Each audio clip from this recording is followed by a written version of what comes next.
Welcome to only IAS. UPSC prelims नजदीक है।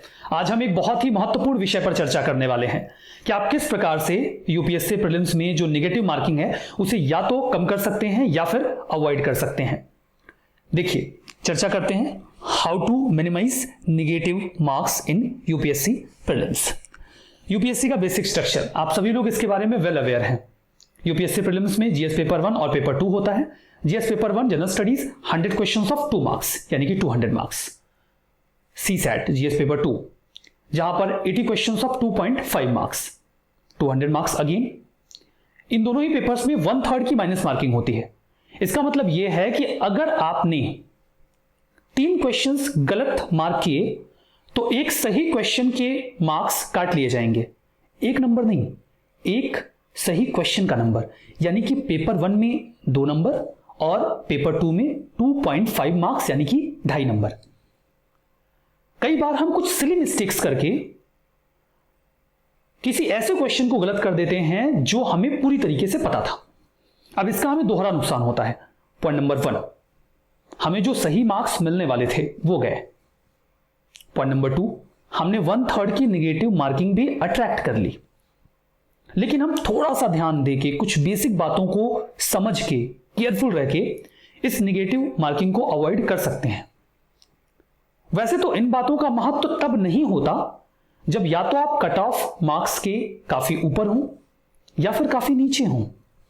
अगर आप नीचे हैं तो क्या फर्क पड़ता है अगर आपको एक नंबर और दे दिया जाए, एक क्वेश्चन और सही हो जाए, यूपीएससी प्रीलिम्स तो क्लियर होगा नहीं। और अगर आप ऊपर हैं, 52 की कट ऑफ है, 53 की है, आप 60 हैं, 65 हैं, तब भी इस बात का कुछ खास महत्व तो नहीं है। ठीक है, एक नंबर कट भी गया तो क्या फर्क पड़ गया। कौन सा वो एक नंबर यूपीएससी आपके फाइनल मेरिट में ऐड करके आपको कलेक्टर बनाने वाली है। यूपीएससी प्रीलिम्स के मार्क्स तो ऐड होंगे नहीं। लेकिन इस चीज का महत्व तब बहुत ज्यादा बढ़ जाता है जब आप बाउंड्री लाइन पे होते हैं, कट ऑफ के बिल्कुल नजदीक, क्योंकि वहां पर यह नेगेटिव मार्किंग अगर किसी भी वजह से आपको कट ऑफ के नीचे खींच कर लाती है तो आपको पछतावा होता है। आप इसे अवॉइड कर सकते हैं। यहां पर कुछ बेसिक बातों का ध्यान रखना होगा। हम उन्हीं बातों पर चर्चा करेंगे। ये वही बातें हैं जिस पर अभी हम डिस्कशन कर रहे थे। You people are well aware about it, so point to be noted. हमें कुछ ऐसी बातों पर ध्यान रखना है जिनसे हम नेगेटिव मार्किंग को थोड़ा बहुत अवॉइड कर पाएंगे। पॉइंट नंबर 1, हमेशा अपने ऑप्शंस को केयरफुली पढ़ें, तब भी जब आपको सही जवाब लगे कि यही है।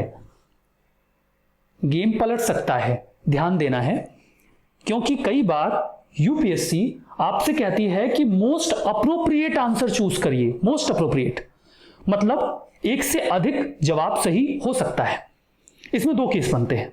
एक केस में तो यूपीएससी साफ साफ बोलती है मोस्ट अप्रोप्रिएट चुन लीजिए, वहां पर भी खतरा है। और कई बार यूपीएससी नहीं बोलती, एक से अधिक जवाब सही होते हैं और आपको वहां पर अप्रोप्रिएट, मोस्ट अप्रोप्रिएट ही चूज करना होता है। एग्जाम्पल के तौर पे आपको बताता हूं, जैसे कि इस क्वेश्चन को देखिए।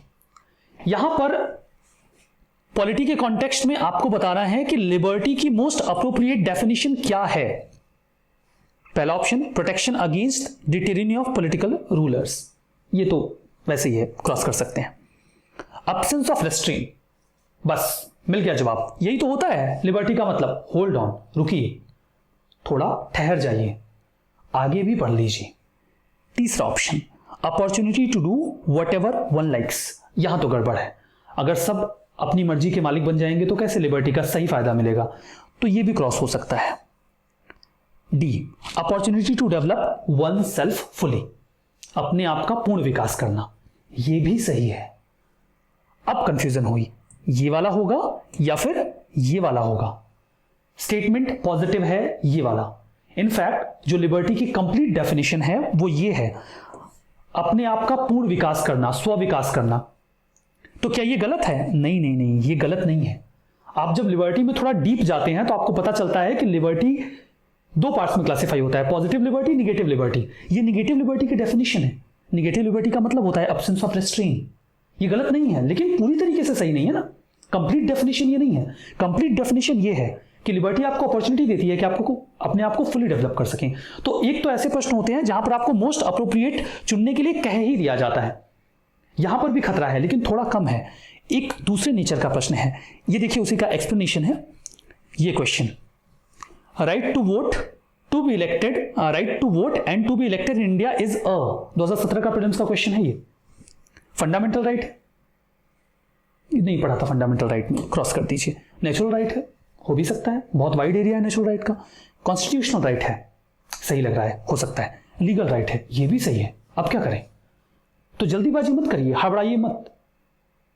कॉन्स्टिट्यूशनल राइट समझ में आ गया, मार देना है। लीगल राइट समझ में आ गया, मार देना है। नहीं, होल्ड ऑन करिए, रुकिए, थोड़ा सा ध्यान देके उसके बाद अपना ऑप्शन वाइजली चूज करिए।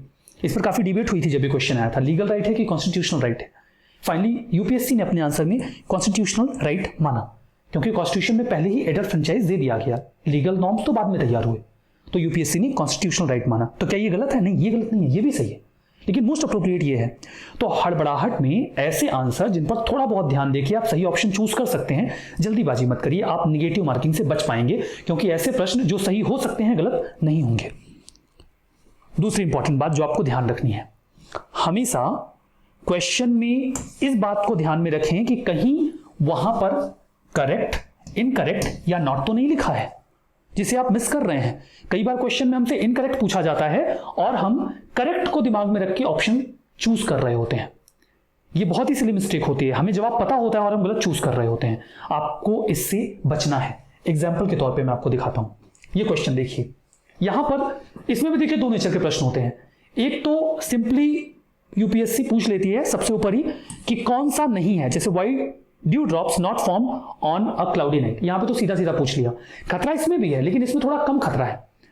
खतरा उन क्वेश्चंस में ज्यादा होता है जहां पर आपसे पूछा जाता है which of the following is incorrect, और उसके बाद आप 3 स्टेटमेंट पढ़ रहे होते हैं। स्टेटमेंट पढ़ते पढ़ते तो भूल जाते हैं कि इनकरेक्ट पूछा था कि करेक्ट पूछा था, और उसके बाद आता हुआ क्वेश्चन गलत हो जाता है। गलत भी हुआ, निगेटिव मार्किंग भी आई। इसे अवॉइड करने के लिए आप क्या कर सकते हैं कि जब भी कहीं पर आपको किसी क्वेश्चन में नॉट या इनकरेक्ट मिलता है, अंडरलाइन कर दीजिए, बॉक्स बना दीजिए, कुछ भी कर दीजिए ऐसे कि वो अलग ही दिखता रहे, ताकि जब आंसर मार्क कर रहे हो तो दिख जाए इनकरेक्ट बताना है कि करेक्ट बताना है, पता चल जाए। ठीक है, अब यहां पर देखिए ये जो क्वेश्चन है उसी का एक्सप्लेनेशन यहां पर अवेलेबल है आपके लिए। तीसरा पॉइंट जो आपको ध्यान में रखना है, हमेशा क्वेश्चन में जो एक्सट्रीम वर्ड्स हैं like only, all, must, none, can not, always, frequently, drastically, जो वर्ड्स यहां पर नहीं है उन्हें भी मेंशन कर दे रहा हूं। अगर ऐसे वर्ड्स आपके क्वेश्चन में आ रहे हैं, बिवेयर, सावधान, रुकिए, ध्यान से पढ़िए, क्योंकि ऐसे क्वेश्चंस गलत या ऐसे जो स्टेटमेंट्स हैं वो गलत हो सकते हैं। आपको वहां पर ध्यान देना है। अगर आपको कई बार नहीं भी पता होता है कि ये स्टेटमेंट गलत है कि सही है, तो ये जो एक्सट्रीम वर्ड्स हैं उनके सेंस बता देते हैं कि ये तो गलत होगा, तो आप सही गेस लगा पाते हैं, आप सही क्वेश्चन मार्क कर पाते हैं और निगेटिव मार्किंग से बच जाते हैं। लेकिन ऐसा हमेशा नहीं होता, कई बार ये एक्सट्रीम वर्ड वाले क्वेश्चन भी सही होते हैं, ओनली लिखा है लेकिन सही है। तो यहां पर आप सावधान जरूर हो जाइए। अगर आपको क्लियर कट नहीं पता है कि अच्छा ओनली है लेकिन सही है, तब तो ठीक है, मार दीजिए। लेकिन अगर नहीं पता है तो विचार करिए ध्यान से और उसके बाद ही मार्क करिए। एग्जांपल के तौर पे यहां पर एक क्वेश्चन देखिए, यूपीएससी ने 2016 में पूछा था टीपीपी के बारे में, अब तो नाम बदल गया है, ट्रांस पैसिफिक पार्टनरशिप पर ये क्वेश्चन था। 2 स्टेटमेंट है। It is an agreement among all the Pacific rim countries, China Russia को छोड़ के। दूसरा, it is a strategic alliance for the purpose of maritime security only. दोनों में एक्सट्रीम वर्ड, एक में ऑल और दूसरे में ओनली। अब यहां पर यूपीएससी गेम खेल रही है, आपको ध्यान देना है, फंसना नहीं है ट्रैप में। थोड़ा सा ध्यान देंगे समझ में आ जाएगा। पैसिफिक रिम में बहुत सारी कंट्रीज होंगी, तो क्या किसी ऑर्गेनाइजेशन में सबको एक साथ ले लेंगे क्या? ऐसा बहुत रेयर है, अनयूजुअल है, गलत हो सकता है। दूसरा, यहां पर इतना बड़ा अलायंस बनाया और काम केवल मैरीटाइम सिक्योरिटी का करेंगे, कुछ और नहीं करेंगे। अरे जहां कुछ नहीं करना होता वहां पे भी कोऑपरेशन कर लेते हैं, तो ये भी गलती होगा। दो के दोनों स्टेटमेंट गलत हैं और यही सही जवाब था। एक्सट्रीम वर्ड्स पे क्वेश्चन रखिए, ध्यान दीजिए, गलत नहीं होंगे क्वेश्चंस। इसी का एक्सप्लेनेशन यहां पर अवेलेबल है और ये उन कंट्रीज के नाम हैं जो टीपीपी में पहले हुआ करते थे, अभी ये यूएसए हट गया है। ठीक है, नेक्स्ट पॉइंट जो आपको ध्यान रखना है, एजुकेटेड गेस वर्क आपको आंसर्स को एलिमिनेट करने में, मतलब जो गलत ऑप्शन है उनको एलिमिनेट करके आंसर चूज करने में हेल्प करेगा। ब्लाइंड गेस को अवॉइड करिए, ब्लाइंड गेस मत लगाइए, क्योंकि ब्लाइंड गेस में काम खराब हो जाता है। एग्जाम्पल आप यहां पे देख सकते हैं, जैसे ये क्वेश्चन है। यहां पर अगर आप थोड़ा सा स्मार्ट गेस लगाएंगे, जनरल अंडरस्टैंडिंग डेवलप करेंगे, सही हो जाएगा। ब्लाइंड गेस कि अरे डाटा है सही होगा, गलत हो जाएगा, दिक्कत होगी। ब्लाइंड गेस अवॉइड करिए। जैसे क्वेश्चन में क्या पूछा गया है, national investment and infrastructure fund, दो स्टेटमेंट यहां पर है। पहला है ये नीति आयोग का ऑर्गन है, और दूसरा है कि इसका जो कॉर्पस है वो 4 लाख करोड़ का है। अब एक बार सोचेंगे अरे ठीक है नीति आयोग इतना कुछ करती है, होगा ऑर्गन, 4 लाख करोड़ का होगा बजट, ठीक है, फैक्ट है, मार देते हैं। नहीं, ब्लाइंड गेस नहीं मानना है, विचार करिए, एजुकेटेड गेस लगाइए। नीति आयोग के बारे में कुछ नहीं पता तो इतना तो पता हो सकता है कि थिंक टैंक है। अब थिंक टैंक के ऑर्गन्स कहां बनते हैं, तो मतलब यहां तो आप जनरल अंडरस्टैंडिंग से समझ सकते हो कि नीति आयोग का ऑर्गन तो नहीं होगा। क्रॉस कर दीजिए। 4 लाख करोड़, अमाउंट तो देखिए, अंदाजा लगेगा कितना बड़ा अमाउंट है 4 लाख करोड़। अगर आपको ये नहीं भी पता हो कि हमारा जो कैपिटल एक्सपेंडिचर है वो 7 लाख करोड़ के आसपास का होता है, ये पता होगा तब तो आइडिया लग ही जाएगा कि ये तो बहुत बड़ा अमाउंट है, कैपिटल एक्सपेंडिचर इतना है और एक फंड में 4 लाख करोड़ डाल देंगे। नहीं, फिर भी इतना तो समझ में आ रहा है ना, इतना बड़ा अमाउंट एक बॉडी को दे देंगे। नहीं नहीं नहीं, गलत है। जनरल गेस लगाइए, स्मार्ट गेस लगाइए, आंसर निकलेगा। ब्लाइंड पे जाएंगे तो क्वेश्चन भी गलत होगा, नेगेटिव मार्किंग भी आएगी। इसका जो दो का दोनों स्टेटमेंट है वो इनकरेक्ट है, नीदर 1 नॉर 2। ठीक है, ये वाला आपका जो आंसर है वो निकल रहा है, तो यहां पर आपको ध्यान देना है। अब देखिए अगली बात जो आपको ध्यान देनी है कि फैक्ट बेस्ड क्वेश्चंस पर गेस लगाने से बचिए। ऐसे क्वेश्चंस जो बिल्कुल फैक्ट बेस्ड हैं और उनके बारे में आपको कुछ भी नहीं पता है, अवॉइड गेस देयर। ऐसे क्वेश्चंस में देखिए कुछ ऐसे क्वेश्चंस होते हैं, जैसे यहां पर मैं आपको एक क्वेश्चन दिखाता हूं, इसमें देखिए गलत होने के चांसेस बहुत ज्यादा होते हैं, बहुत कम चांस होता है कि फैक्ट बेस्ड क्वेश्चंस आपके सही हैं। यहां पूछा गया है कि इनमें से कौन सा लार्जेस्ट एक्सपोर्टर है राइस का दुनिया में पिछले 5 सालों में। 2019 का क्वेश्चन है, कंप्लीट फैक्ट। किसी के लिए बहुत आसान होगा, पता होगा ना। अब ऐसे क्वेश्चन में होता है आता है तो कर लो, नहीं आता है तो आगे बढ़ो। ऐसे क्वेश्चंस पर गेस अवॉइड करिए। गेस ऐसे क्वेश्चन में लगाइए जहां पर केस 50-50 का हो, 30-70 का हो, ऐसे पे नहीं जहां पर बिल्कुल 100% आता ही नहीं है या 100% आता है। तो फैक्ट बेस्ड क्वेश्चंस में गेस लगाने को अवॉइड करिए। कुछ क्वेश्चंस होते हैं छोड़ने हैं ना, 100 के 100 तो नहीं करने ना, कुछ तो छोड़ के आओगे आप, और वो क्वेश्चंस यही फैक्ट बेस्ड हैं जिनको आपको अवॉइड करना है, जिनके बारे में कुछ नहीं पता। तो बिल्कुल फैक्ट बेस्ड बिना इंफॉर्मेशन का ब्लाइंड गेस नहीं चलेगा। यहां पर अगर आप करते हैं तो आप नेगेटिव मार्किंग अट्रैक्ट कर रहे हैं और अपने नंबर्स भी गंवा रहे हैं। ये उसका एक्सप्लेनेशन है, वैसे उसका जवाब इंडिया था। एक और बात, अपनी OMR सीट पर कुछ भी अननेसेसरी ना लिखें, कोई मार्क ना लगाएं, क्योंकि इससे आपकी शीट के रिजेक्ट होने के चांसेस बने रहेंगे और खतरा रहेगा अगर वो किसी भी फॉर्म में अनरीडेबल होता है। तो इस गलती को भी अवॉइड करिए ताकि आप सेफ रहें, कम से कम अपने प्रोसीजरल फॉर्म में। एक सबसे इंपॉर्टेंट बात जो अब मैं आपको बताने जा रहा हूं, गोले भरते वक्त पूरी सावधानी बरतिए, ऑलवेज बिवेयर। पूरा क्वेश्चन सही से सॉल्व किया, पूरी एनर्जी लगा के सॉल्व किया और गोला भरते वक्त गलती कर दी, खेल खराब हो गया। होता कैसे है, ये 37 यहां देखा और 38 पर मार्किंग कर रहे हैं, 37 देख के 38 को मार्क कर रहे हैं। ये गलती होती है, बहुत सारे स्टूडेंट्स ये गलती करके आते हैं। कुछ लोग तो और भी बड़ा ब्लंडर करते हैं, 36 को 37 पे मार्क किया, उसके बाद 39, 38, 39 और 40 भी मार्क कर दिया। और जब तक ये समझ में आता है ना कि 3 मार्क गलत कर दिए हैं, तब तक तो खेल हाथ से निकल जाता है।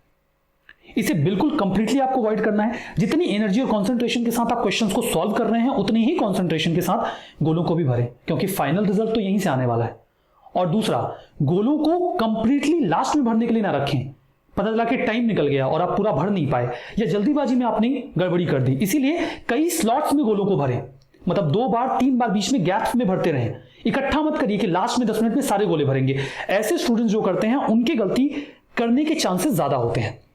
इस चीज को मैं थोड़ा सा और एक्सप्लेन करता हूं, क्योंकि मुझे एक पॉइंट और आपके साथ डिस्कस करना है, और वो है कि आप पेपर को कैसे अटेम्प्ट करें। वो बात यहां पर भी आएगी, पेपर को कैसे अटेम्प्ट करना है आपको। अगर आप अभी टेस्ट सीरीज वगैरह सॉल्व कर रहे होंगे, आपने अगर कोई सेट पैटर्न बना लिया है पेपर को अटेम्प्ट करने का, देन फॉलो दैट, तब डेविएट करने की आवश्यकता नहीं। लेकिन अगर आपका कोई सेट पैटर्न अभी नहीं बना है या आप फ्लक्चुएट करते रहते हैं, देन आप एक पैटर्न फॉलो कर सकते हैं। वो ये है कि पेपर को आप 3 स्लॉट में सॉल्व करिए। पहले स्लॉट में जब आप क्वेश्चंस को सॉल्व कर रहे हो तो उन क्वेश्चंस को मार्क करिए जो आपको 100% आ रहे हैं। ये क्वेश्चंस कितने हो सकते हैं? 35 हो सकते हैं, 40, 45, 50, 60, 65 हो सकते हैं। जब आप पहले राउंड में पेपर को सॉल्व कर रहे हो तो ऐसे क्वेश्चंस के इंस्ट्रक्शन पे जहां क्वेश्चन नंबर लिखा होता है 1 2 3 4, वहां कुछ मार्क मत करिए। सीधा ऑप्शन डी है, डी मार्क करिए, सी है, सी मार्क करिए, सिर्फ ये मार्क करिए। और जब उसी दौरान जब ये फर्स्ट राउंड पर आप जा रहे हो तो कुछ क्वेश्चंस ऐसे मिलेंगे, पढ़ा समझ में नहीं आ रहा है, ये वाला होगा कि ये वाला होगा, 50-50 का केस आ गया या 70-30 का केस आ गया। ऐसे क्वेश्चंस पर एक सर्किल बनाइए, एक गोला, ठीक है। उसी दौरान आपको वो क्वेश्चंस भी मिलेंगे फैक्ट बेस्ड, जिनके बारे में कुछ नहीं आता या बिल्कुल इंफॉर्मेशन के बाहर है, पढ़ाई नहीं है, नहीं लग रहा नहीं कि समझ में आएगा, तो उन क्वेश्चंस पर एक बॉक्स बना दीजिए, आइडेंटिफाई हो जाए, मतलब ये रिव्यू वाला है, ये जिसके बारे में कुछ नहीं पता। फर्स्ट राउंड खत्म करिए और जो भी फर्स्ट राउंड में आपके क्वेश्चन निकले हैं 50, 55, 45 जो भी निकला है उसको पहले मार्क कर लीजिए, गोला भर लीजिए ओएमआर शीट में, तब सेकंड राउंड पे जाइए। इकट्ठा मत रखिए गोला भरने के लिए कि इंड में भरेंगे, पहले राउंड का गोला भर दिया, सेकंड राउंड में सिर्फ ये सर्किल वाला जो रिव्यू करना था उसे देखिए और उसमें से जितने मैक्सिमम क्वेश्चन निकाल सकते हैं 10, 15 उसे निकालिए और सेकंड राउंड करने के बाद फिर गोला भर दीजिए। अब आपके पास आखिरी के 10-15 मिनट बचे होंगे और उसमें ये जो क्वेश्चन फैक्ट बेस्ड थे जिन पे कुछ नहीं आ रहा था, आप उनको ध्यान से पढ़िए, क्या पता कुछ रिकॉल हो जाए और कहीं कुछ याद आता है या लगता है कि कम है, मार्क करना ही है। देखिए जो फैक्ट बेस्ड क्वेश्चंस होते हैं उनको आप उस केस में मार्क करते हैं कि 40-45 के ऊपर गए ही नहीं लगाएंगे ब्लाइंड गेस, तब भी नहीं क्लियर होना है पेपर, तो उस केस में तो हम लगाते हैं, ब्लाइंड गेस भी लगाते हैं। लेकिन जिसका पेपर थोड़ा बहुत ठीक जा रहा है उसको ब्लाइंड गेस अवॉइड करना चाहिए। तो लास्ट में जो भी आपका 10, 15, 20 क्वेश्चन बचा है ये फैक्ट वाला, उसमें कहीं कुछ क्लिक कर जाए तो तुरंत गोला भर दीजिए। इस तरीके से आप अपना पेपर ऑन टाइम कंप्लीट कर लेंगे, आपको जल्दीबाजी नहीं होगी और आप अपने गोले सही भरेंगे। जो सिली मिस्टेक्स करके हम अपनी निगेटिव मार्किंग अट्रैक्ट करते हैं हम उससे भी बच जाएंगे। तो इस तरीके के सजेशंस ऑप्ट करके डेफिनेटली आप अपने पेपर में कुछ बढ़िया स्कोर कर सकते हैं। मुझे उम्मीद है कि इस सेशन से आपको फायदा हुआ होगा और ये सजेशंस थोड़े बहुत मार्क्स आपके इस एग्जाम में इंप्रूव करेंगे। Thank you very much.